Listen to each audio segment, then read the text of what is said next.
I am the famous American.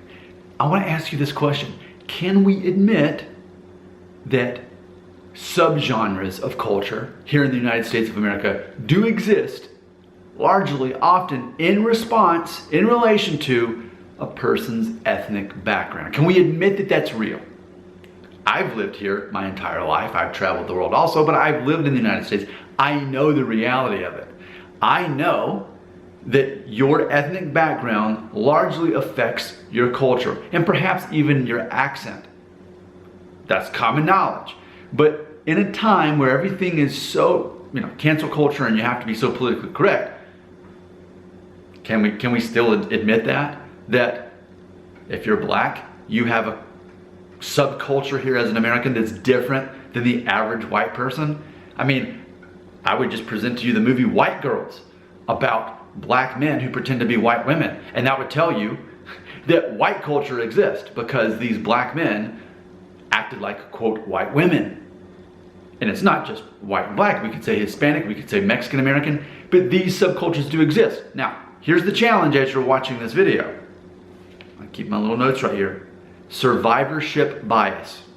What is that? It's the logical error of concentrating on the people or things that made it past some selection process or overlooking those that did not. So for example, we can easily think of a person who identifies as black who culturally we would identify more as a person who has more of a white culture, and vice versa. Or we could say Asian American, again, or Hispanic, and they don't quite fit into that mold. This is a horrible example, perhaps. Maybe it's the best example. Eminem the rapper, there you go. Eminem, Caucasian man, became the most successful artist of the 2000s. Now, this is not a conversation about cultural appropriation. The fact that he was the best-selling artist of the 2000s, and yet he was a white man, where here in the United States, rap is known more for black artists. Okay? So we could identify the rapper Eminem as more of a white man who has more black culture.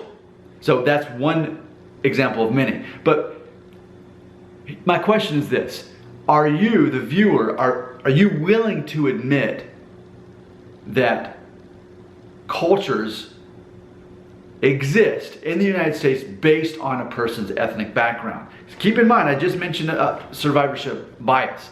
So that means that not all black Americans act like each other, nor do all white Americans act like each other.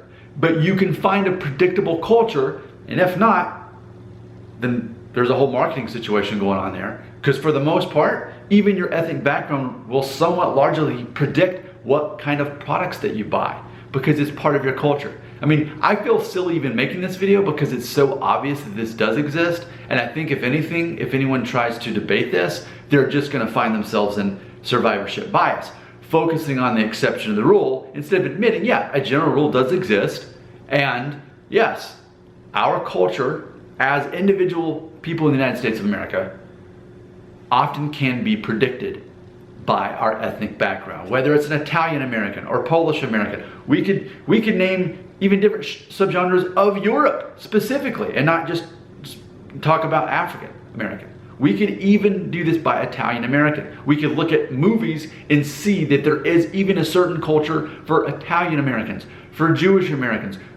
It's abundant and it's obvious. But the question is, in such a woke culture, are you, the viewer, willing to admit that subcultures do exist, often predictably based on a person's ethnic background?